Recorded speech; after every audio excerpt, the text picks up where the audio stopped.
By the Well, welcome again. I really appreciate everyone being here. It's good to see some old friends from TMF, and it's good to meet new people, new friends. Excuse me, there's a raucous demonstration going on across the street with a few hundred hotel workers protesting the hotels in Santa Monica. So if you hear some drumming, that's what we're going to have in the background. So, hey, I'm just curious to start. Raise your hand and keep it raised for a moment if you're planning on writing a book. Okay, just so I get a sense, and I'll go through the screens. Okay, great. Thank you. Okay, who is planning to write a nonfiction book? Raise your hand. Great. Anyone planning on doing a memoir or some other genre? Okay, a few of you. Well, you know, the truth is good writing is going to involve some of the best ingredients of both of those genres. So we'll start with nonfiction, and hopefully we'll get to some of the elements of what really make for great storytelling in a memoir. Anyway, you're a bunch of brave souls, because writing a book is a courageous act. There's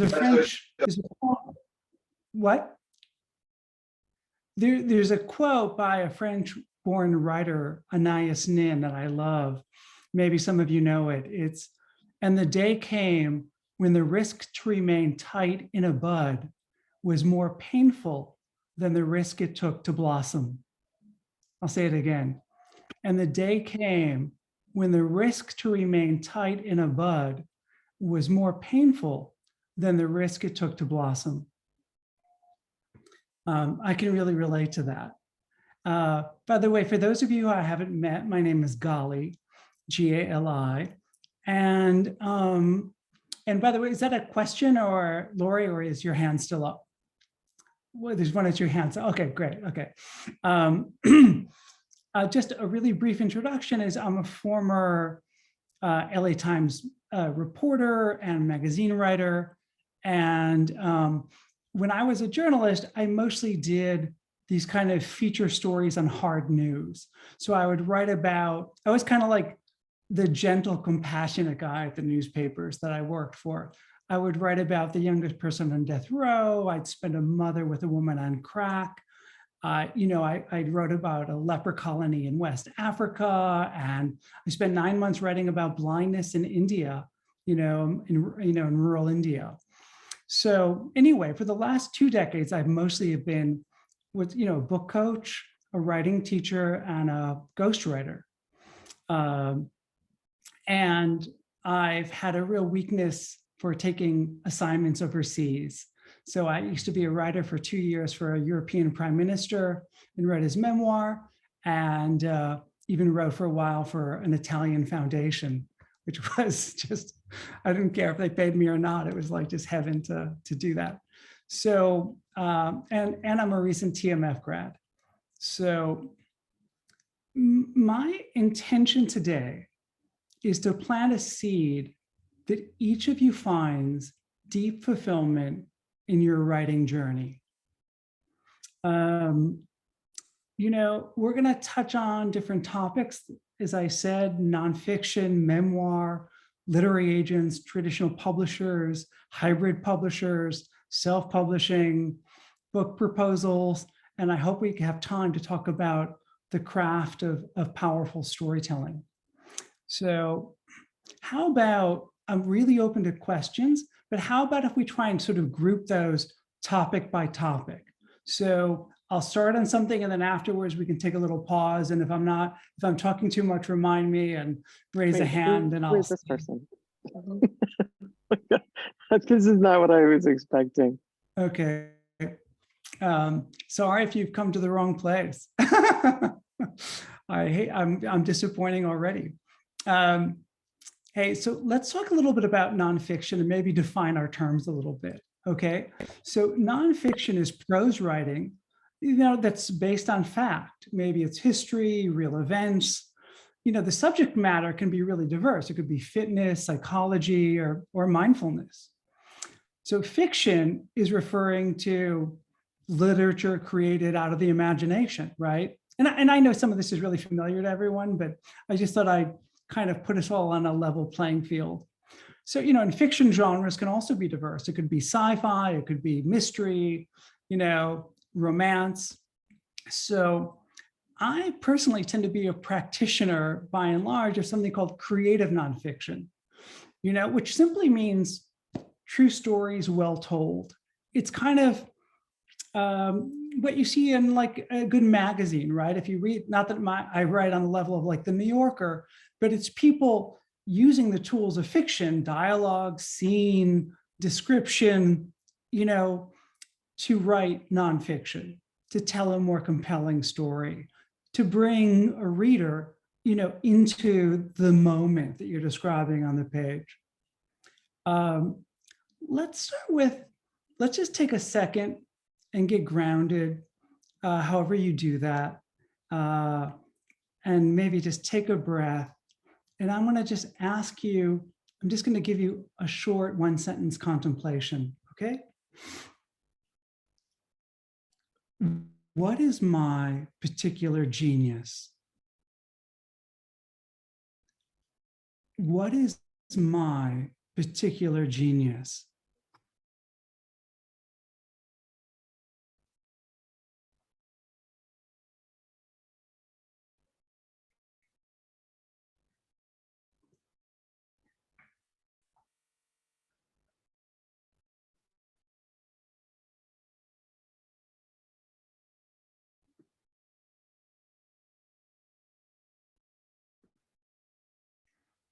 Does anyone want to share that by either speaking it aloud, or you can put it in the chat, but it's powerful if you want to say it aloud. Did something come to someone? I have something. Please go Hi. on. Hi. Good to see you. Thank you for doing this. You're welcome. Thank you for your workshops. Yeah. I was thinking that my form of genius is being authentic and raw in a funny and relatable way. Is that good? It's not only great, it's excellent. And I'll get to some of those things about, what makes for credible storytelling and relating to a character and trusting the voice of the narrator. So those are wonderful qualities, to embody, Thank you. Anyone else want to share?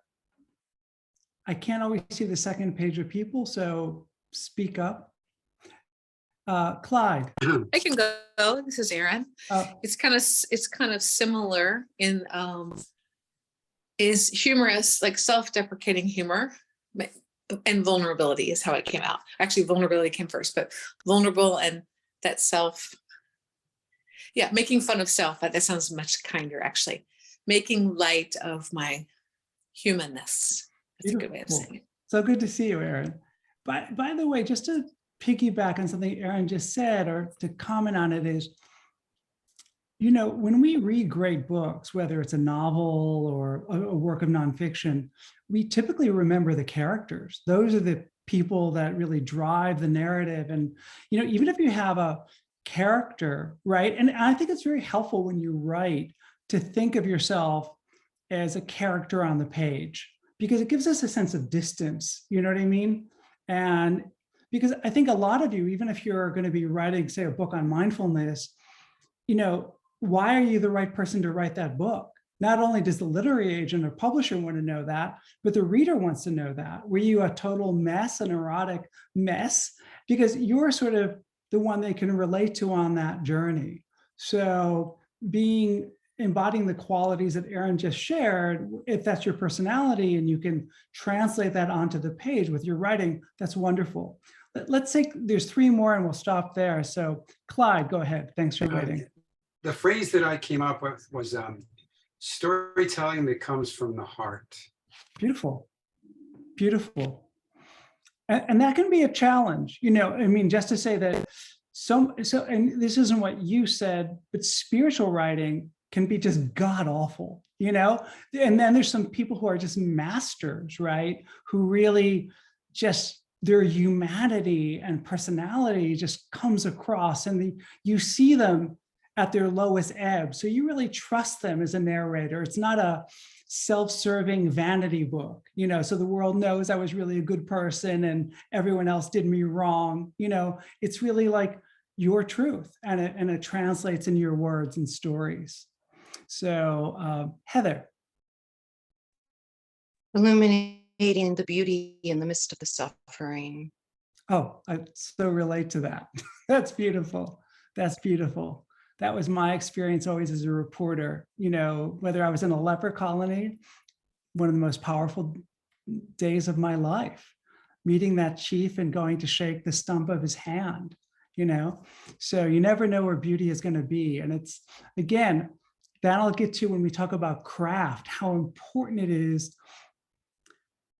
to do real service, to like, I'm so used to as a reporter writing about intense suffering, like you just don't whitewash that. But then how do you see nobility within that suffering? And maybe, you know, if it's part of what you're writing about, deliverance, you know, through practice of that suffering. Valerie. Well, I'm just practicing giving voice. It's a little hard to hear you, Valerie. I can barely hear you. Okay, you may not be able to hear me then. Can you hear me? Now I can, yeah, now I can. Just Okay. as loud as you can, deliver I it. forgot to put the microphone, attached microphone. I was just saying I'm practicing giving voice to what feels like such a leap of faith. But anyway, I wrote expressing what others also experience in a way that they feel reflected back. Beautiful, beautiful. Well, everything that everyone shared, you know, makes you more relatable, and that's key. Since I'm a ghostwriter and book coach, I will never take a project when someone wants to just give me the 10 commandments of, you know, this is the truth and this is what you do. It's like these kind of dictum books just really have no heart or soul, you know, to my taste, right? You know, there's a huge diverse audiences out there. Well, so let's talk about, let me ask you this. How many of you, by raise of hands, have gotten started on your book? Like okay. So not that many. So let's talk, I want to read something about beginnings. And I'm going to just read 3 paragraphs from the former creative writing director at Columbia University, where I was a student. I wish I would have had this guy because I love what he wrote. So his name is Stephen Koch. And this is what he wrote once. It would be nice, I sometimes tell myself, to begin at the perfect point in the story, in the perfect way, using the perfect voice to portray a perfect scene. Unfortunately, we have no choice but to be wholly clueless about all this. The rightness of things is generally revealed in retrospect. So instead of waiting until everything is perfect, begin anyhow, any place, any way. If it's somehow off, no matter. You'll persist until you get it right. The point is, there is no need to wait for inspiration. No need to find your confidence. No need to know exactly why or what you're writing. No need to read wise and thoughtful books about how to write. No need to know your story. No need to understand your characters. No need to be sure you're on the right track. No need now, later on. It will be very nice indeed to have some or all of these fine things. You will, of course, eventually want inspiration and confidence and self-knowledge and faith in your work, and a finished story with developed characters. But every one of these things comes to you only in the process of writing. They are the result of writing. The belief that you must have them to begin is the most common mistake of all, and it's fatal. Right here is where most good ideas break up and sink without a trace. Inspiration and confidence and conviction and craft and knowledge are not what makes writing possible. It's exactly the other way around. Writing makes them possible. So I read that because what I hear Koch is saying is, we have no choice but to begin in uncertainty. Writing does combine, daydreaming intuitiveness, followed by worked out, thought through acts of judgment. And you need both. And I probably shouldn't say it this way, but because it's kind of crude and I don't want to offend, but I'm kind of that person. You can't have an abortion and give birth at the same time. You just need to give birth to that child, right? You need to let it out. And I am the worst because I just want to fuss and fuss and fuss over what's called the lead if you're a newspaper writer, or that first page. And then what about the rest of it, right? So I'm just saying I relate, but it's fine to just begin with that tingle, that impulse, that hunch. And by the way, I do want to add something. I was going to bring it up later, but when we talked about craft, but all of you are really fortunate because the training you've done to be mindfulness teachers and to have these practices, you have already in your possession key ingredients of what it takes to be a really good writer. Because part of that, when you write is observation, right? It's noticing so the dialogue is true. It's noticing so you set a scene, so being able to enter that stillness is just really essential and a great skill. So, okay. Here are some questions for the nonfiction writers out there. Audience. Who's going to want to read about this story or subject? And another question is, does my book solve or address an issue facing these readers? There may be scores of books on mindfulness or whatever topic you're writing about, but are you speaking? Are you the right spokesperson to talk to when several people talked about that authentic voice, that vulnerable voice, that humorous, lighthearted voice? Are you the right person to reach a certain niche of young readers, moms, Black people, women, queer people? Maybe there's a whole audience of people waiting for your book. What's your unique or distinct approach to a topic, be it mindfulness, right? What's your specific application of mindfulness? Is it mindfulness in careers and health, And I know there's other subjects. Many of you have skill sets I'm not even aware of. I'm just defaulting to what I'm aware of as our common denominator in this group. Are you going to share your personal journey? Even if it's in the opening 5 pages or opening chapter, are you going to draw on the experiences of your clients or students? And can you encapsulate those into stories that illustrate the way people transform? And then again, I'm going back to my original point about characters and how important they are and how different readers relate to those characters, right? Okay, what is the takeaway for the reader, right? They've read your book. What have they learned? How do they apply this into their life? What's actionable for them? Is there a workbook at the end of each chapter, like workbook exercises? How do they engage? And this next question is a bit of what I would call selfish altruism. What do you want this book to do for you? And what do you want this book to do for readers? And I think it's going to help the direction of your book to be honest with yourself. Is this book a calling card to get you in the front door of a business or for a speaking gig or a teaching gig? And all of these things are legit, right? If your goal is like the maximum amount of book sales, great. Just know that, because it will affect the approach when we start to talk about publishing options. And then the next thing I'll say to you is go ahead and write the messy draft.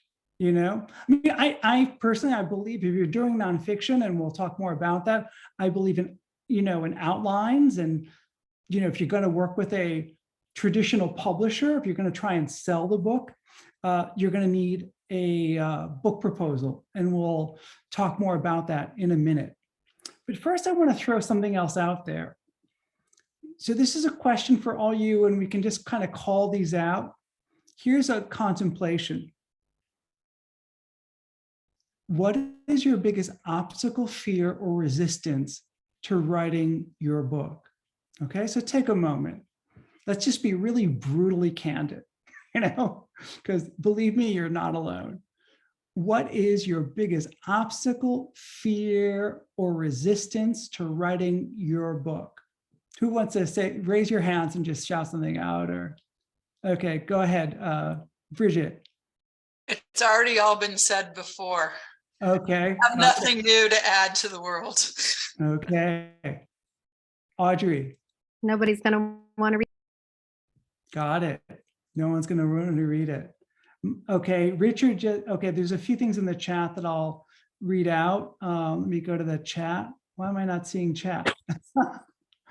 Okay. Hold on. I got to make this wider to see the chat. Okay, sorry. Okay, Megan, power to the people.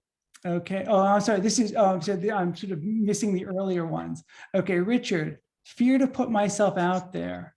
Got it. Eric, hi, Eric. Great to see you the other week. Being stuck with thousands of my own copies. Yeah, absolutely. We'll talk about that one, how to avoid that. Print on demand, baby, and I'll explain that. Remind me to explain that later.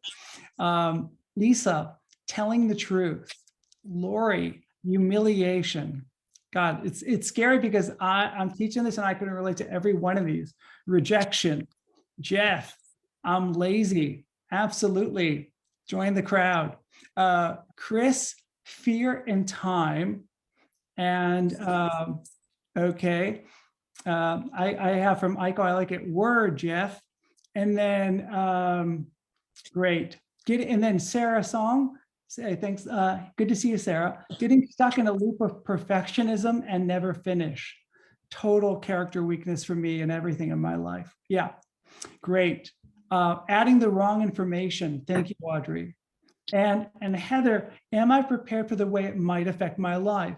So I mean, see, I've been jokey, but all of these are valid because they're so real inside of us all. So I don't mean to have sounded like I'm minimizing any of those.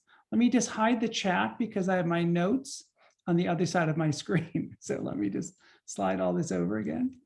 Okay. So I want to tell you something that a Pulitzer, an American Nobel Prize winner, said about all this. Okay, I think he's someone that most of you should be familiar with. T.S. Eliot, the extraordinary poet and writer. So he said, "For last year's words belong to last year's language, and next year's words await another voice." Okay, I'm going to say that again. For last year's words belong to last year's language, and next year's words await another voice. Okay, another. I'm sorry, was that a question from someone? Okay. But if your hand is raised, you can take it down. Audrey, if you don't have a question, and I'll just know to go to you people. Thanks. Another quick contemplation, and maybe you want to just get grounded quickly, you know, breath, floor, whatever you do. Feel the chair, floor beneath you. What will make your project a success? By what yardstick will you measure the success of having written a book? by what yardstick will you measure the success of having written a book? What will make your book a success?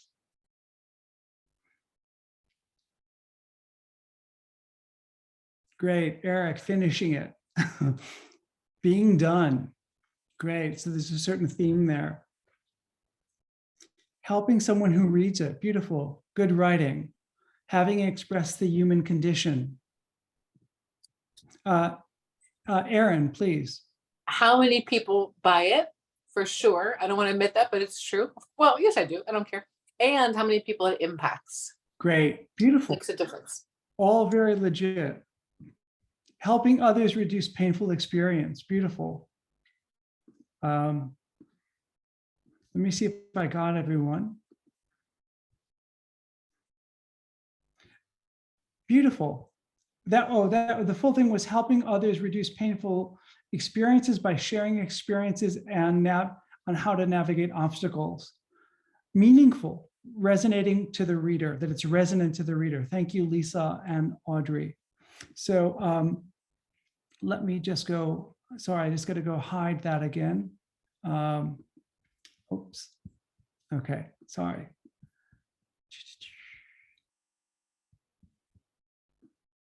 Okay.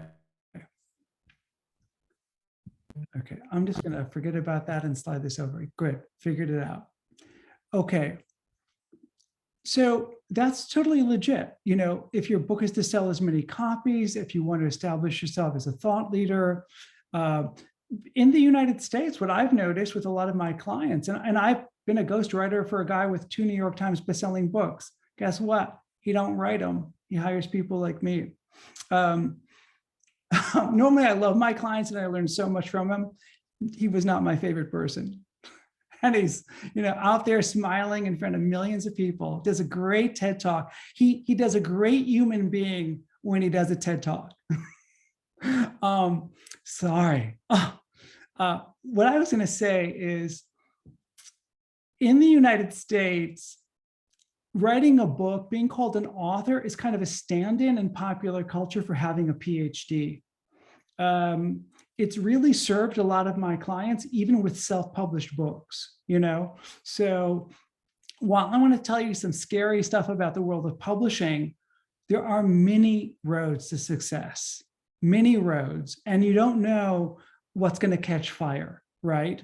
So, and I also really want to, I'm not going to spend a lot of time on this, but I do teach creative writing workshops. And at the end, I'll invite some of you if you want to be in a workshop, and maybe it's a workshop focused on, unlike most of mine, which will be focused on like getting your manuscript completed by the end of this year and, you know, getting those pages out each week. But one thing that I also focus on is writing as a pathway to awakening, right? You know, you are, you know, writing is just such a great, in so many ways is akin to mindfulness, because we hover outside of ourselves, that character. I'll just mention 1 or 2 things I do. I won't belabor this because I want to take the time to get into the nitty gritty of the publishing world and answer those questions. But I'll just say that for me, writing is a powerful practice of self-inquiry. There's so much tremendous truth to telling the truth. You know, there's so much tremendous power, I meant to say, to telling the truth. I mean, maybe many of you kept journals, you know, and by the way, I don't want to diminish, several of you may have published books, you know, and write regularly for your careers. But there's one exercise I sometimes do is I'm going to a party and I catch myself being hijacked by a certain tendency. So I'll start doing this narration, you know, like scene 12, act 63, Gali feels rejected. You know what I mean? It's like, there's a way of separating from self. This really can be healthy. And I don't do a lot of creative writing. I'd like to also get a little more liberated because I tend to do most writing for my paycheck. And some of that's deeply rewarding, as I've written for, you know, all kinds of clients from China to India to Latin America. But I sometimes, when I have done personal writing, I take all of my worst qualities or attributes that I really loathe, that I cannot accept, and I imbue them in a character. And it's almost like a funhouse mirror, where I can see me at my worst, tripping over all of that self-consciousness and neediness, so there can be a lot of liberation in writing. And that's why, again, my intention for you all is to really love this journey and all of its flavors, because if you only wait for that step, and I don't think you'd fall prey to this, but some people really do wait for that book tour, and then they go on the book tour and one person shows up and they're so deflated in that bookstore with one person in the audience. By the way, little secret, book tours do not sell books. It's not what's done so much anymore. It happens. There's always exceptions. There's exceptions to everything I will tell you. Let's talk about the publishing industry. Let's get down to nitty gritty kind of brass tacks. Okay, I've been hired by Penguin Random House to rewrite a book. I get a lot of projects where someone's written a book and I need to come in and kind of get it over the finish line or rewrite it. Why do you think it's called Random House? Because no one has a clue what will be the next great book. It's random. They don't know, So for a lot of you I know live in LA, it's just the book publishing industry in New York is just like Hollywood. It lives off blockbusters, okay? But instead of like Spider-Man, No Way Home, or Avengers Infinity War, it's the newest title by John Grisham or James Patterson, right?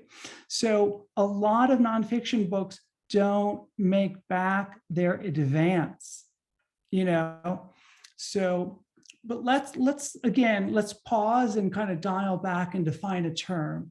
What do I mean by traditional publishing? Because I want to distinguish traditional publishing, hybrid publishing, sometimes called custom publishing, and self-publishing, which is probably the most self-explanatory. So traditional publishing,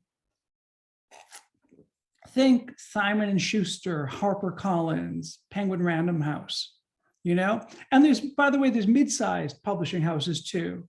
So what role do these institutions play? They're businesses, and they offer a writer a contract, and their professional team will edit, design, publish, and print, distribute, and sell your book.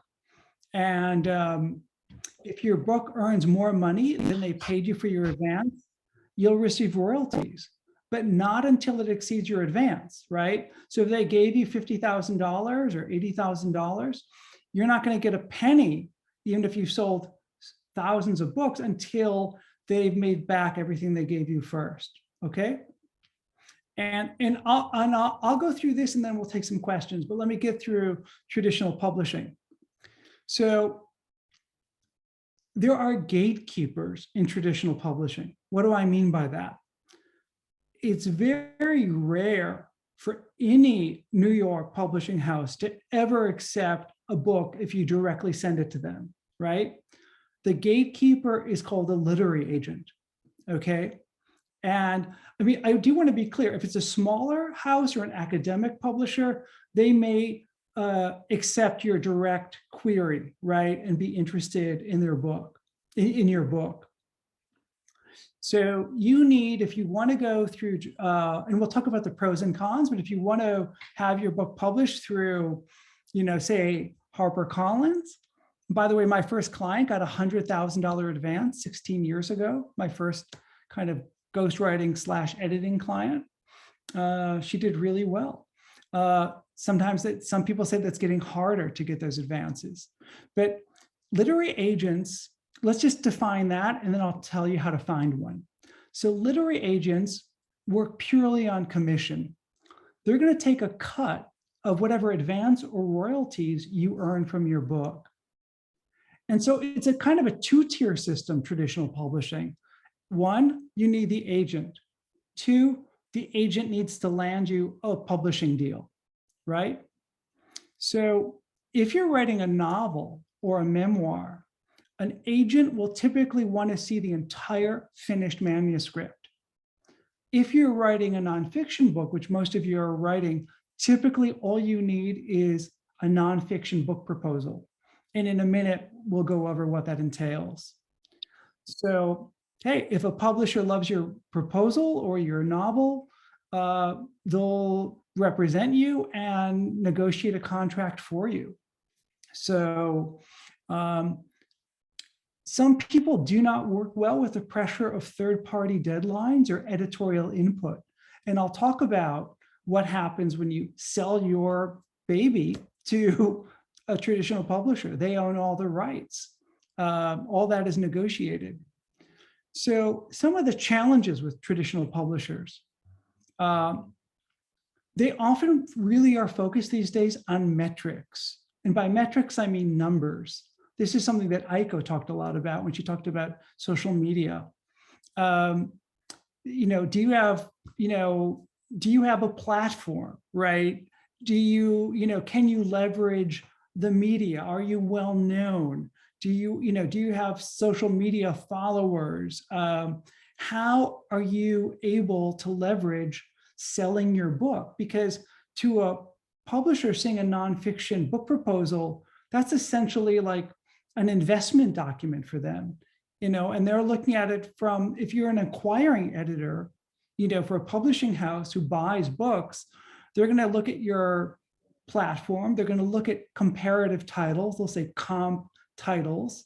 And by the way, when you write a nonfiction book proposal, you're going to have to include comparative similar titles. So they kind of see, it doesn't rule you out if there's other similar titles. It just what's distinguishable about yours. I often have had writing students kind of go to a bookstore and say, where would your book go on a shelf? Just kind of see it there and sort of see your niche. So let me jump ahead. And I'm going to go get a little, the heat is, so there's demonstrators outside and there's no heat inside. The heat's been off in my apartment for 3 days. So I'm just going to grab a little hoodie.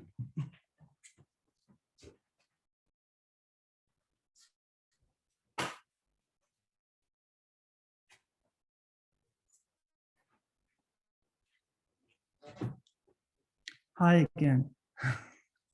Okay, so if your book, and this can vary, right? There's no required length, but let's say your book is 250 pages or 180 pages.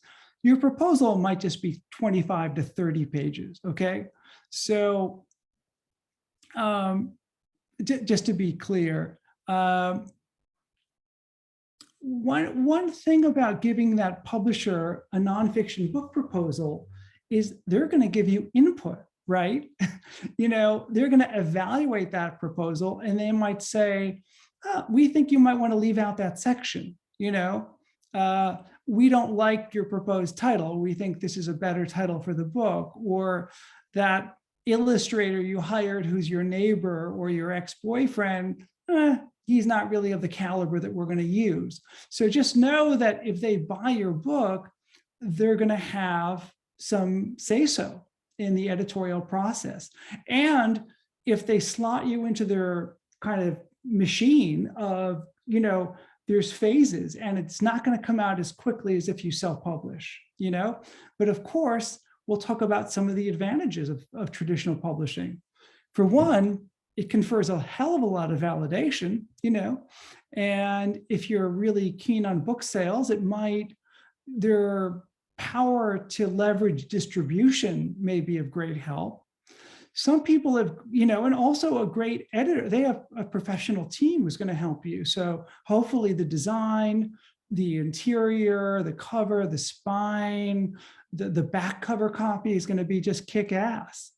However, the only challenge some people face, and I've had people come to me in the situation, and by the way, I want to say that it's not like I'm some New York insider. Here I am, this guy who has his own one-man show in Santa Monica, but I have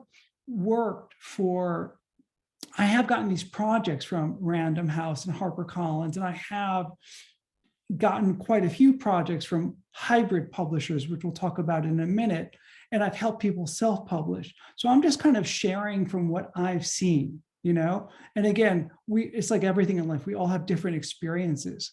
So there are advantages to traditional publishing. By the way, you'll be surprised, but I once helped with a book on feng shui, and early on when she was like way out there as one of the first popular feng shui books in the US, and she became a best-selling author, but she ended up having an editor who she loved, and then that editor left that publishing house, and she felt abandoned and lost, and like she had no one shepherding her project. Or some writers I've worked with have gotten that book deal, and then they go to this big time publishing house, but they're not James Patterson, or they're not, you know, Stephen King, and they're not getting a lot of attention. Their book isn't getting a ton of promotional dollars, you know, because they're a small fry. Because like I said, those publishing houses know that they're going to have a lot of books that'll lose money, you know, but then there's going to be those books that just, you know, everyone seems to want to read and buy. So it is a bit of a crapshoot. And so the other thing, by the way, that working with a publishing house, the advantage is you don't have to pay for hiring a copy editor, a proofreader, a book designer. And you don't, to get to Eric's point, you don't have to pay for those 1,000 books, right? They're going to be paying for the printing. And hopefully they gave you a nice advance. Again, okay, that's my sign that we've gone halfway. So the cons we hit on: you got to find an agent. They need to sell it to a publisher. By the way, I've been in this position once. If multiple people are interested in your book, that can really help you get a good deal, right? Because you have like a little bidding war, hopefully. And so that's traditional publishing. Any questions on traditional publishing?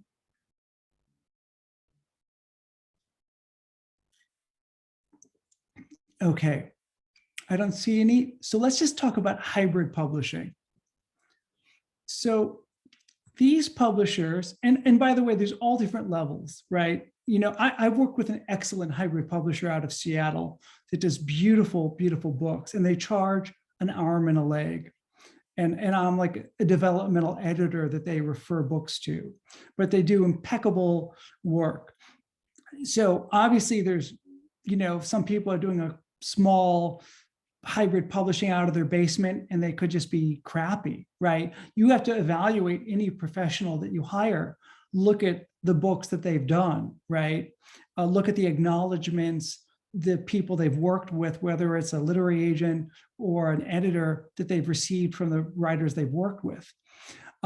So hybrid publishers, they do what traditional publishers do.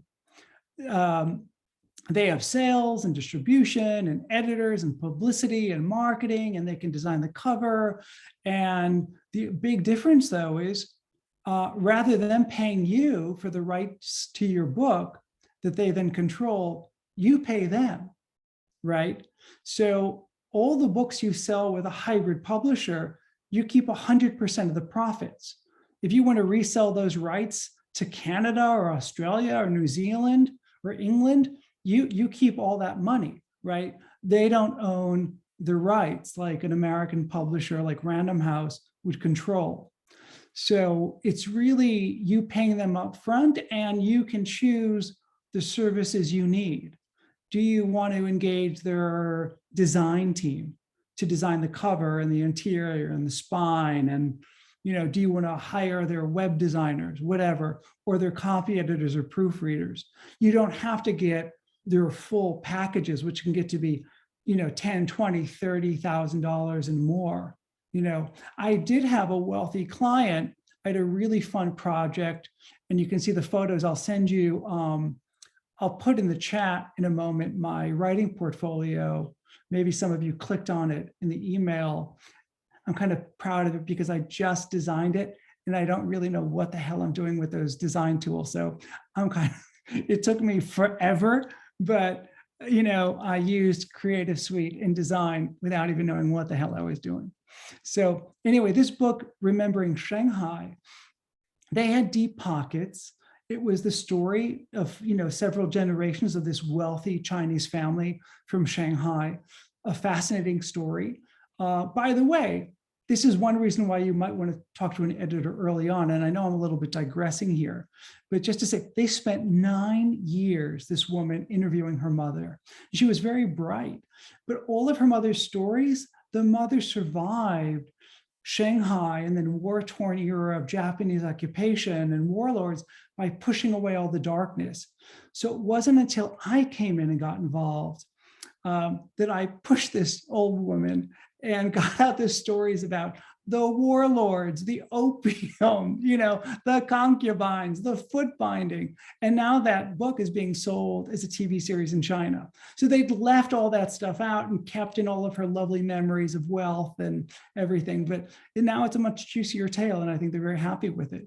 But what I wanted to say is they went with a really high quality hybrid publisher, and that book won 32 design awards. So that self-published book, even though some hybrid publishers will give you their imprint label, their logo, you can find success, right? And success can be found through any of these means. Let me jump for time's sake to self-publishing. So self-publishing is exactly what it sounds like, right? It's your book and you self-publish it with a platform like Amazon Kindle Direct or KDP, right? There's different really simple to use tools where you can just upload your book so it's available on Amazon. That means you designed the cover, you proofread it, or you hired someone and you just uploaded it and boom, it's available, And again, there's different platforms. Amazon Kindle Direct Publishing called KDP, something called Ingram Spark, and another one called BookBaby. And again, there's others. And in a minute, when I take questions, if you need me to repeat some of this, I will. So in a sense, these days, it's easier than ever to do a self-published book. The big question is who's going to read that book beyond your circle of friends and family. So there is, and again, I don't mean to be negative because if you look at my portfolio, you'll see clients finding tremendous success through each of these means. I just did a self-published book with a lovely Persian woman in Beverly Hills who said lifelong polio. And I was the ghostwriter. She told me her stories at her kitchen table. And we wrote this book, or I wrote this book based on her stories. And of course, my research to kind of, put the reader in the moment and in these scenes, be it in Tehran or wherever the action was taking place. And she had 175 people 2 months ago at her book launch, and she has done at least 3 dozen Zoom book club events. So she's moving copies. She's doing really well. It's really exceeded her expectations,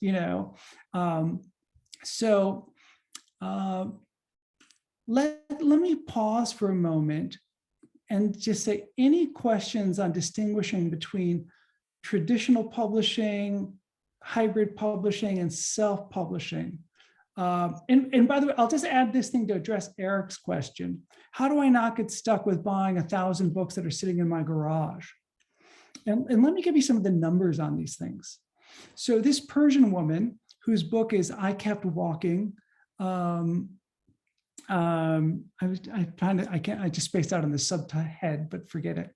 So her book, she bought quite a few copies in bulk. So she would have them for the book opening and, book events. So she bought a few hundred copies and she got that price down to, and it's a glossy book with lots of black and white photos. So it's not what's called a full color print book. It's a glossy cover. She had it professionally designed, and I'll talk about that later. That book cost her $4 per book. What is the list price on that paperback? And it's a customary price. It's $18. So if you add the shipping costs and taxes, she's probably paying about $5 per book. So she's making $13 per book. Of course, her weakness is she's being Persian and the custom, if someone doesn't offer her the money, she ends up giving it to them, even if it's at a table where they're supposed to be buying the book, but just to give you that the cost of printing a book is pretty low these days. Okay, so any questions about what I've shared so far? There was just one question, Gali. Somebody, Lisa asked, is social media presence mandatory? And I think she asked it back when you were talking about traditional publishing, but I'm sure it could apply to all three forms.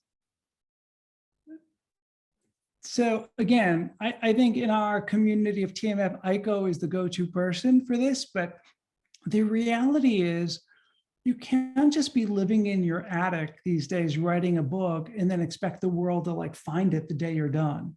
So there were hundreds of years of publishing before there was any social media. So obviously there's exceptions, and by the way, I would say that some people would say, I'd rather have 100 5-star reviews on Amazon than a New York Times book review cover. I mean, obviously most of us would go, give me the New York Times book review cover. But the truth is, word of mouth is everything. How do you find books, right? You read a review, you heard about it on NPR, a friend tells you about it, right? So word of mouth means a lot. So if you're working on your book, start building, don't just show up on Facebook or Instagram the day your book comes out. People smell that a mile away. You're going to befriend 300 people before you tell them that, oh, I just have a new book, right? Because you weren't there to acknowledge or celebrate anything that they did. So yes, social media helps. One route that I can talk about later, and it's a service I've done for a lot of my clients and students, is leveraging the free media. I don't really believe in advertising. I've never done it. I've never helped a client do it, paid advertising. But as someone who's written for magazines and newspapers, and I used to have a weekly column in the LA Times, I'm going to go write an op-ed or an essay or try and get an excerpt from my book, take the best damn gem and pitch it to a magazine or a website. Because as you probably are well aware, so many publications have laid off staff, and certain kinds of media like magazines and websites will take a huge amount of freelance submissions.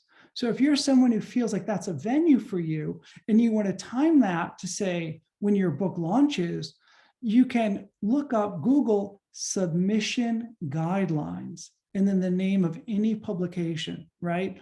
The New Yorker is not going to take your, over the transom submission, but many publications will, right? So when I have a client, we're putting it in their alumni magazine. This last client, it was a social worker. So we're just hitting everything. She's Jewish. We hit Hadassah. It's like we're just finding every face. She has found, I would say, 35 Persian Jewish disability Facebook groups, and posted her book cover. So this woman is moving books. I really admire her. She's in her 80s. So take a lesson, folks, So like I said, there's many pathways, and it might be your TED Talk. I've had clients who've moved books because they teach workshops, and then they have this guy, David Elliott, I work with. I mean, I had a small hand in his books, but David Elliott teaches breath work. He's gone on to buy a retreat center, which is pretty damn beautiful in New Mexico. He teaches, holotropic breathing, and he's had 2 books, and I helped him on the second book. And he had so much confidence because of the numbers of student training, teacher trainings he did, that he went directly to a printer in Michigan where he got the lowest price, and he got what's called offset printing, right? Where he bought 2,000 copies of his book and had them shipped to him. Now, for most of us, what I was mentioning with Eric is there's something called print on demand, which I'm sure most of you are aware of. So if this Persian woman, to keep using her as an example, her book, I Kept Walking, which by the way has 70 or so 5-star reviews on Amazon, which is key. You got to mobilize your people. It does take a village, and you want those to read authentic. You don't want anyone saying, oh, my cousin is so talented, I just love her. You want it to feel like it's, a legit review, right? And, but what was my point? I feel like I'm rambling. What was I just saying? Anyone? Print on demand? Print on demand, thank you. Thank you, I appreciate it. So print on demand is that book, if you buy it from Amazon, or if you buy it off of Goodreads, or if you buy it from Apple Books, whether you're buying the ebook, right? A lot of people are buying EPUB books, or the print book, they're not going to print it until you ordered it. And you'll get it within a week typically. So that's called print on demand. I want it, boom. Now, if you are buying that book, you're going to pay $18. If you're buying the ebook, maybe you're paying $9.99. I don't know what it's priced at now. But if you are the author and you want to buy another 100 copies, you're going to get $4 per book plus shipping. Okay. So you can buy books in stages. Obviously, if you're only buying 5 books, it might be more expensive. If you have color, and by the way, her book, let me grab it. I think it's like 330 pages. I told her we could have stopped at like 220, but she kept going with her life. And so that was $4 a book.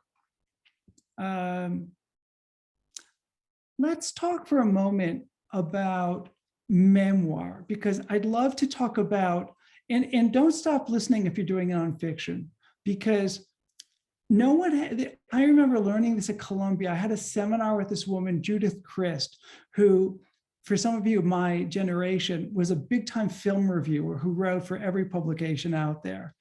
And Woody Allen did a movie based on her. And she was like, you gotta bring them in the tent, with your writing. She was like a preacher, they don't have to read that stuff you write. You gotta grab them and get them reading. So let's talk about memoir, but also some of what the craft of strong writing requires. Okay, I'm going to quote from another writer who's written about writing. A lot of writers who are really talented write about the process of writing. This is from William Zissner, just a small paragraph or two. Most people embarking on a memoir are paralyzed by the size of the task. What to put in, what to leave out, where to start, how to shape the story, where to stop. The past looms over them in 1,000 fragments, defying them to impose on it some kind of order. Because of that anxiety, many memoirs linger for years, half written or never written at all. What can be done? You must make a series of reducing decisions. So this is what I tell my students. Think small, think scenes. When you watch a movie, there's a scene, right? When you read a book, there's an immersive, indelible scene, So this is not, when you write a memoir, this is not like a courthouse deposition. You don't have to give them A to Z. Your memoir does not start at the moment you were born. I actually helped a UCLA professor write a memoir about this summer he ran off to join a circus. I had a former writing student who worked with me privately. His whole memoir was when he was 16 in Ireland and how he ran off, how he fled Ireland with his older lover, the parish priest. That was a lot of fun.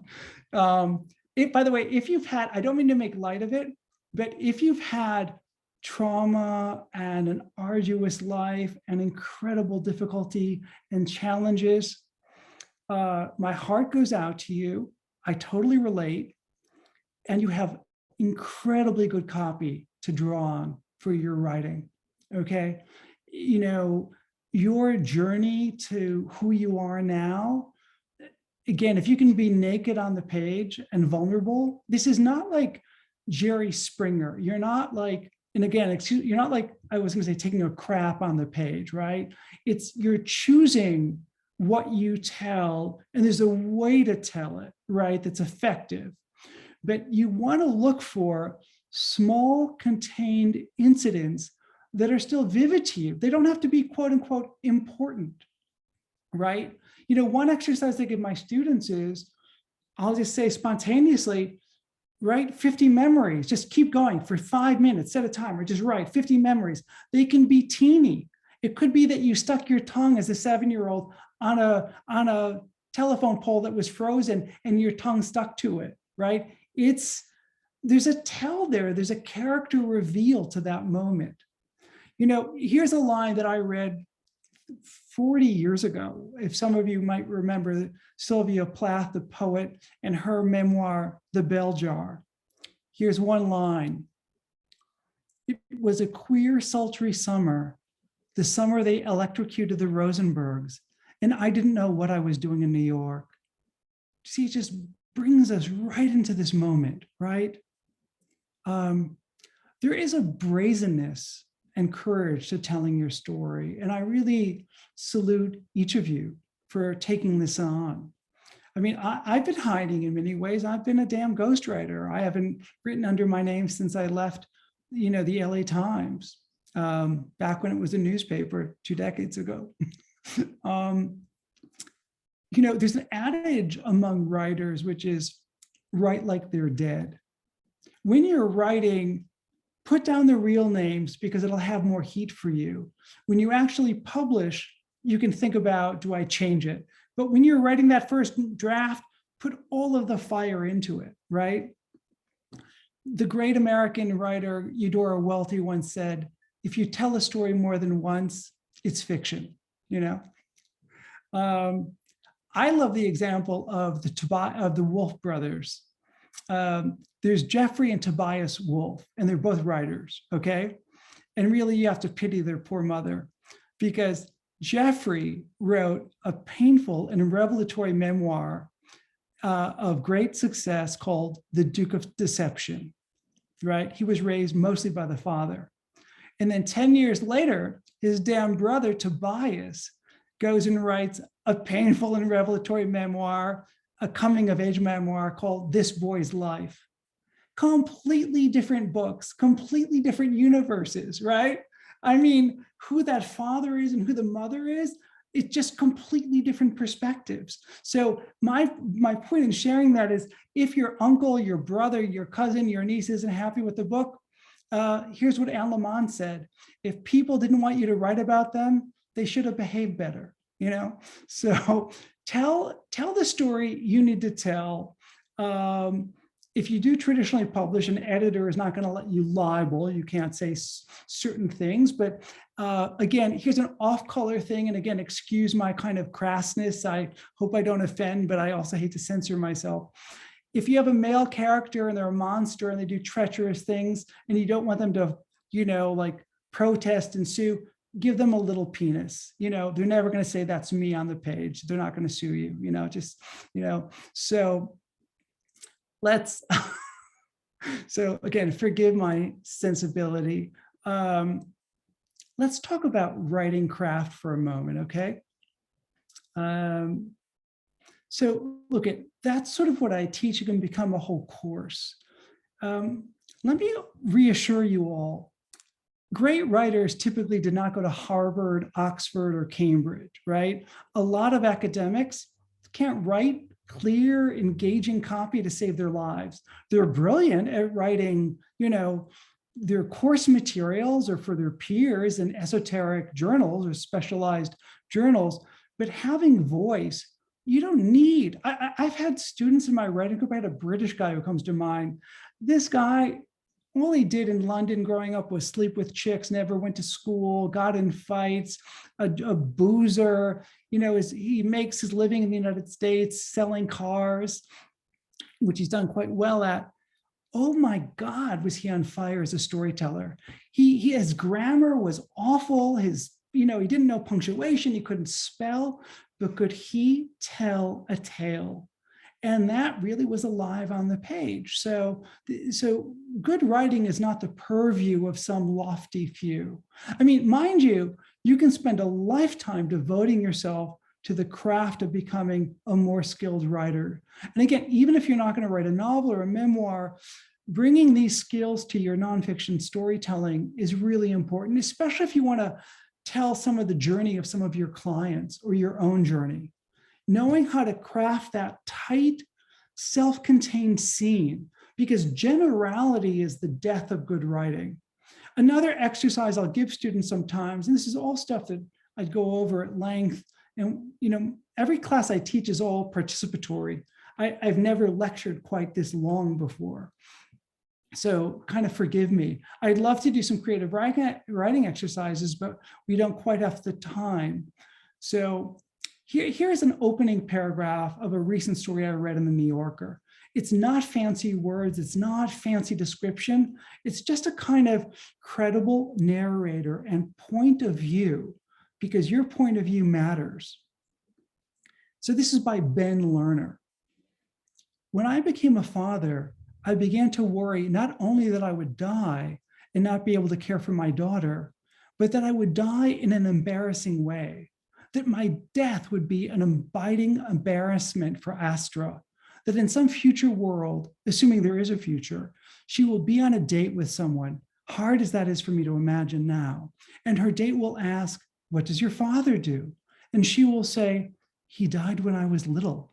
And her date will respond, "I'm sorry," hesitate, and then ask, in a bid for intimacy, how I died. And Astra will feel ashamed, will look down into her blue wine, there will be blue wine in the future, and say, "He had an aneurysm on the toilet," which is one of the ways I often fear I might die. See, that's voice, right? So you want to find your voice, right? Here's one line from an essay I read decades ago in the New York Times Sunday magazine. I think some of you mothers can relate to this. Alyssa Silverman wrote, "There's a particular tone of voice that mothers use when they watch their kids at the pool, a queasy combination of have fun and don't die," right? So writing is what you do as people who practice mindfulness. It's close observation, and it's the courage to tell the truth about what you see, right? And you want to choose revelatory moments that reveal character.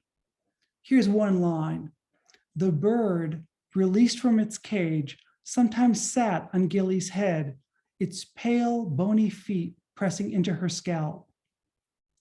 So what reveals character, right? Their behavior, often private moments. Whenever I did a magazine profile, I would often cut to describing how that person spoke to the cab driver, right? It was their only unrehearsed moment that I had, right? Not them talking to me with their publicist sitting next to them. So you want moments that reveal character. That's why seeing people in duress often really defines and reveals character. But I just encourage you to observe closely. I'm going to skip over a lot of what I have here. I'll give you one line from Madame Bovary. I'm sure some of you were assigned to read that in 11th grade. Flaubert writes, "As she sewed, she pricked her fingers and then put them into her mouth to suck them." So it's just, you see, it's so private, it's so intimate.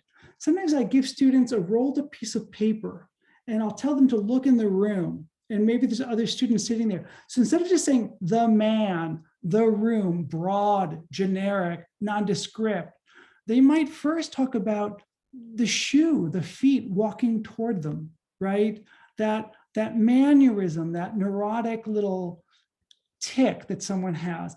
Telling that someone wears jeans and a watch is not gonna, that could be anyone, right?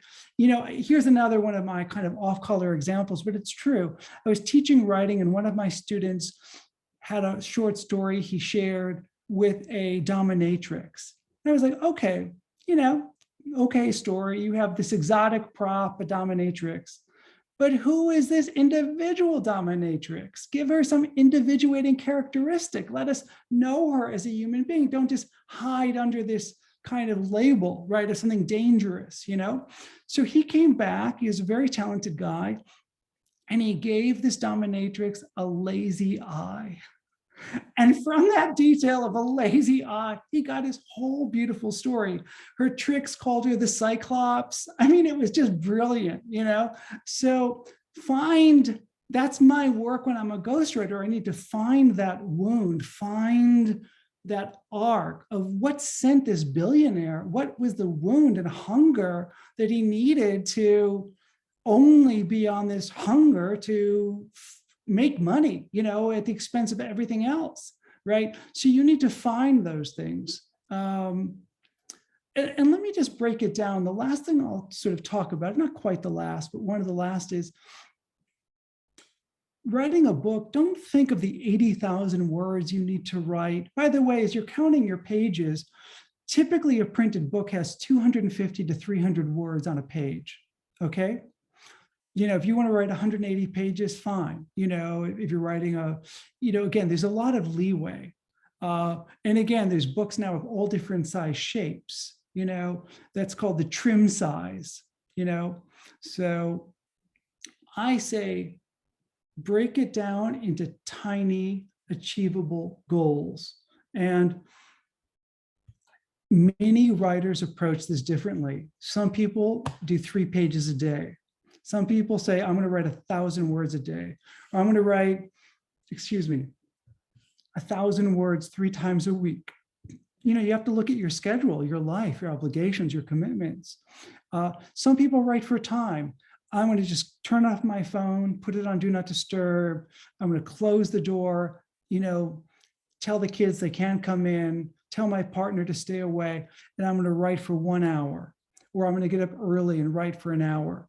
So you're going to get to choose what works for you. And you're also going to have to ask yourself, you know, do you need help with this journey, right? Because as a ghostwriter, I don't look down on my clients. I mean, okay, maybe that asshole, you know, with his best-selling books who neglected per contract to put my name on the cover. But him aside, these are all accomplished, lovely people, and I learned so much and felt so privileged to enter their lives, right?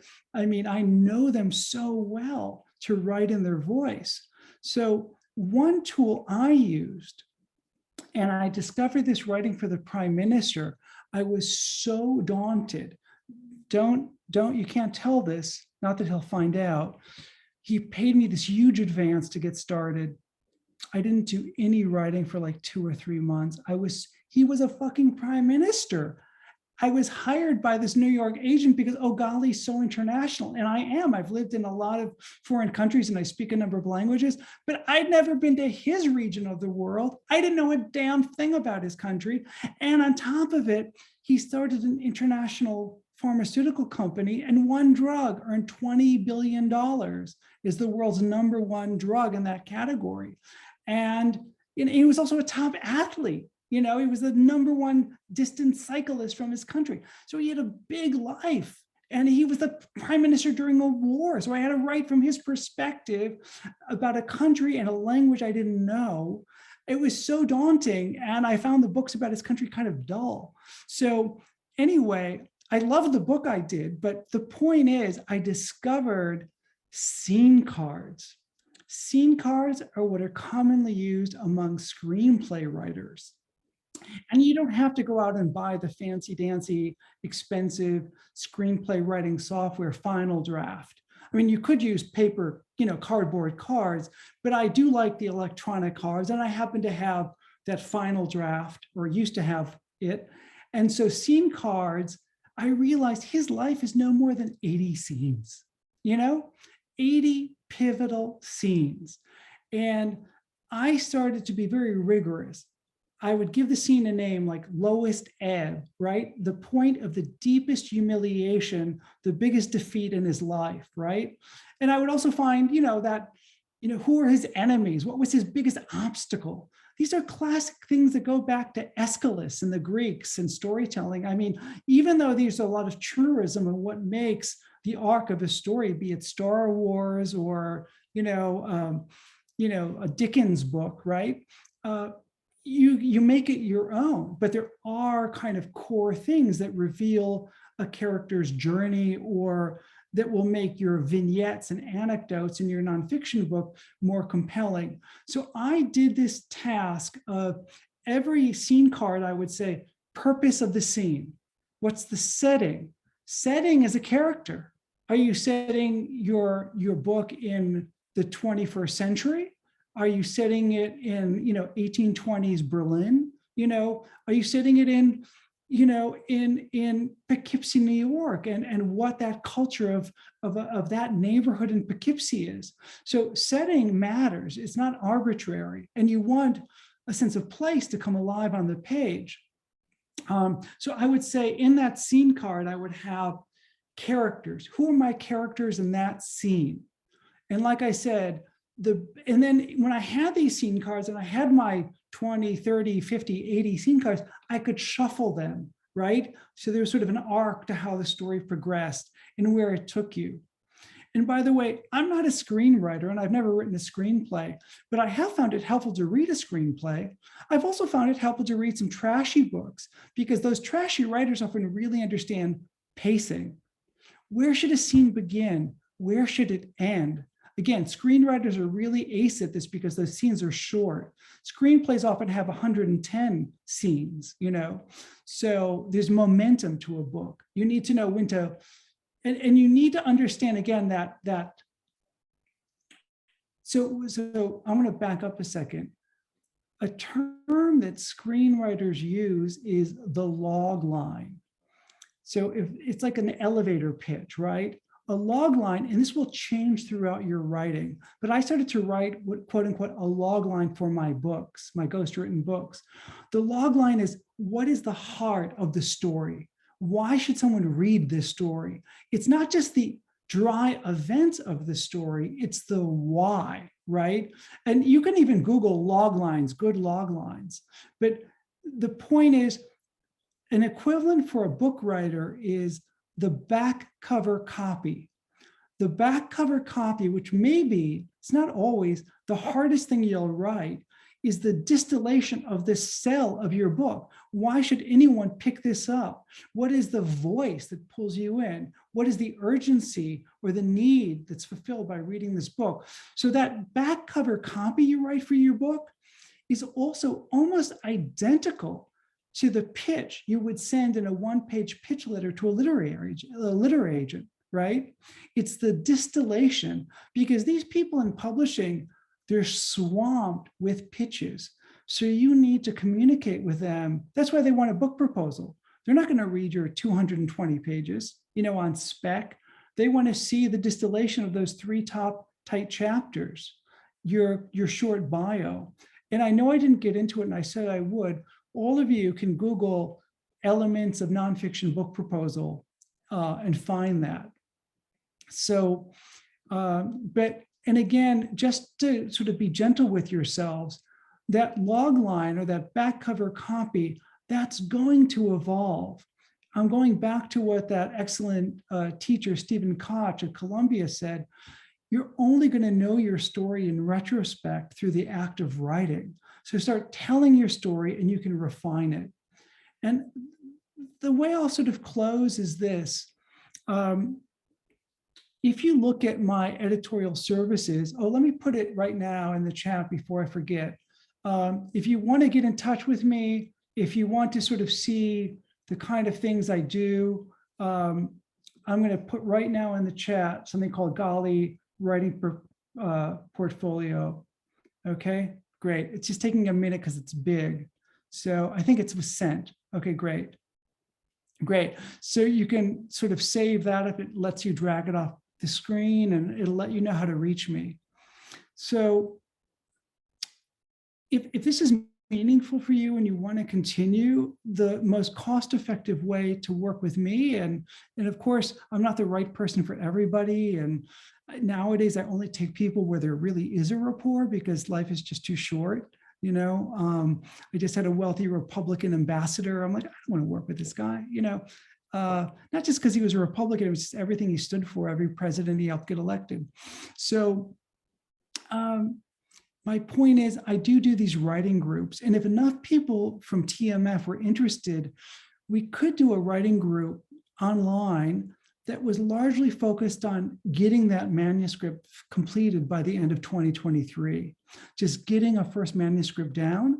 And, you can shoot me your emails in the chat or my emails in that writing portfolio and let me know if that's of interest to you. I also have my regular kind of creative writing groups. And of course, I also, and again, this is all laid out on the last 2 pages of my writing portfolio, but even if you don't have really the means to work with me, and of course, I'll give a sliding scale to people who are in TMF, but just to have another pair of eyes, mine or someone else's who has professional experience, look at what you're trying to do and give you some feedback can be tremendously helpful, and and help you to think about, which route you might want to pursue. And I will say this, if you also are interested in self-publishing, I have found a network of incredible global talent.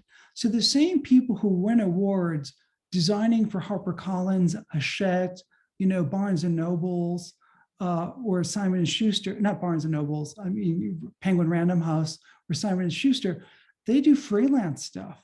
So I've hired and worked with top book designers. You can do an incredible cover. Whatever you do, if we never speak again, God bless you, but get a great cover. You can get an incredible cover for $800 and you can see a portfolio of their covers, right? The hard part is you also need someone.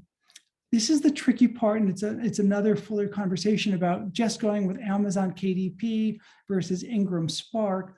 I guide people so their book is available everywhere, because if you only distribute through Amazon, even if you sell it through another venue, they're going to keep the same percentage of profit, and that other venue will take some profit. So yes, have your book for sure on Amazon. They're the elephant in the room, but make sure you have some other things that I can only talk about later. So your book is available, because libraries and independent bookstores will not buy from Amazon. I don't know about every library, but certainly no independent bookstore is going to buy from Amazon. So there are ways to get your self-published book available on Apple Books and Barnes & Noble's website, and even Walmart's website, if it sells more than, say, a few hundred copies. But those are all things to talk about. And if I can be of help, let me know. And if there's enough interest, maybe we can have another conversation about, as a group. Any questions before we go? Any comments? I know I kind of really gave a spiel. There was one question earlier, Gali, about what is the number of pages? Let me see if I can find it. What's the number of pages for a nonfiction book that's recommended? It's a good length. Yeah, it can be anywhere from 180 to 250 or 220. And again, it depends how compelling it is. You can have tons of illustrations and pictures. There's always exceptions, right? I wouldn't advise as a first-time writer doing 500 pages. And by the way, it's important. Many of you are bright, fascinating people with rich lives, and you may have several books in you. So you have to tease apart. Maybe this doesn't belong in this current project. Maybe that's for a later project. Maybe that goes for the column you generate when your book comes out. And by the way, that's something I help people do. I helped a yoga teacher get a regular column in Yoga Journal, because I ghost wrote the first 6, and then he got the hang of it and did them on his own. Sarah, hi. Yeah, thank you. This was incredible, amazing, and I love listening to all of your selected quotes from books that brought memories.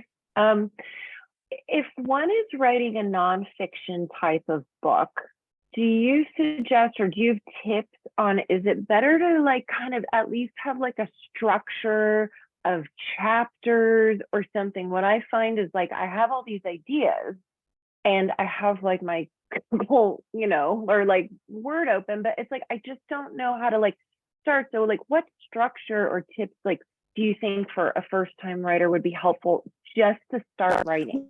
Well, I mean, I'm a huge at making headers, right? I have a zillion notes. So I really need to group things, right? Because as a journalist, you're vacuuming up information because you don't know what you're going to use yet. So there is sort of finding your material. So there's certainly the valid place of just free writing on a certain topic that you are passionate about, aware of, and you think will be in the book. And then as Stephen Koch was saying, there's that time when you really have to get more rigorous and start structuring and saying, what do I have here? And getting a sense, read competitive titles. What's been said? What are you bringing that's distinct? So I think there's a time and place for both of those. I mean, I do find when I've done, and I've written a number of book proposals, one of which got, 100K advance, that's a very helpful exercise because knowing where the book is going, but you can't start out with that, right? You have to start out where you start out. And that's why, by the way, as a benchmark step, I've often helped people to do a single article for a website, a magazine, because it gives you a jolt of confidence to see something in print. It helps you find an audience, and it can even help you find a literary agent. And it might even get you, a woman I had as my first client, Hillary Carlip, she had something in Ms. Magazine, I think it was, this is decades ago, and that helped her get a better advance because she got a lot of hits off of that. And by the way, I will say this for Hillary and that Chinese woman, Claire Chow, who did Remembering Shanghai, they had a lot of visual stuff that was really interesting to readers. So I would say for both of them, the visuals sold their books because that wealthy Chinese family had incredible historical photos from Shanghai. And then we added in illustrations. That book won 32 National Design Awards, a self-published book, but she paid through the nose for a hybrid publisher to do an incredible job on it, Aiko. Maybe this will be our last question so we don't go over. Oh, yay. I was just curious about your writing routine. When you're in between or just, do you have a writing routine? Is there like a ritual that you have? So I feel like with me, it's like, I've been dreaming about writing a book since I was like little, but then there's like, work and kids and family. And so like, how are you structuring your time so you're like getting it in? Is it daily, weekly? So that's a great question. It's something that, I found in my writing groups that everyone does it differently, right? I had a really very successful voiceover artist, in Hollywood who was so busy. He was really like the number one guy. I mean, he owned a mansion in the Hollywood Hills.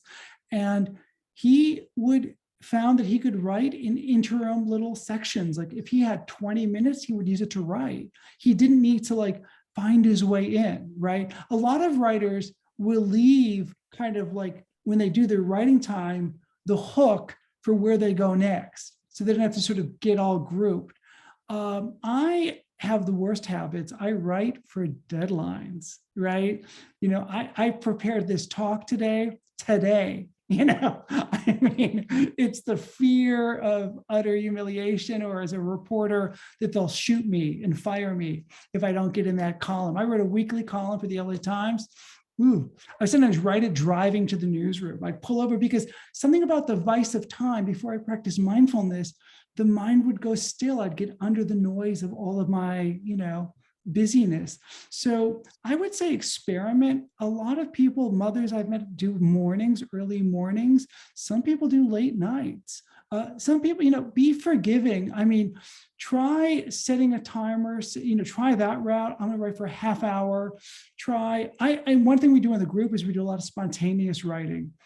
And so I give people prompts, write about your childhood pet. I'll put down an object like a switchblade, or some condoms or a glass of gin, and just to trigger memory.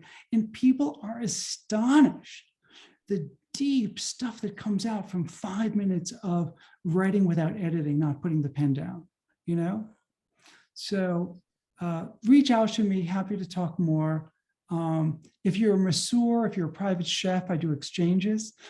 You know, really lovely being with you all, and I appreciate your attending, and you know, open to doing this again. Gali, thank you so much. This was so generous of you. So I just want to say to everybody, if you are interested in working with Gali, please send him a message or send me a message, and maybe we can get a group going or something like that. So, and then just want to say, let's all just like come off mute and give Gali our appreciation for his generosity, or type it in the chat. Thank you so much for your time. We really appreciate it. Thank you, Gali. Golly. Beautiful. Hey, Gali. Thank you. Thank you so much. Thank you so much, man. Thanks, Gali. Great to see everybody. Thank you. You're the best. Thank you. Bye. Stacy. Hey, so good. Hey, thanks again, Stacy. I really appreciate your work in this together. Yeah. No, thank you How so many much. people? Yeah, I have no idea. I think we were 40 at the kind of peak of the most people. 42. My husband's telling me 42. Yeah, it was Cool, very well cool. attended. Well, So it was- I'll download the chat for you, and I'll send it to you as well as the recording.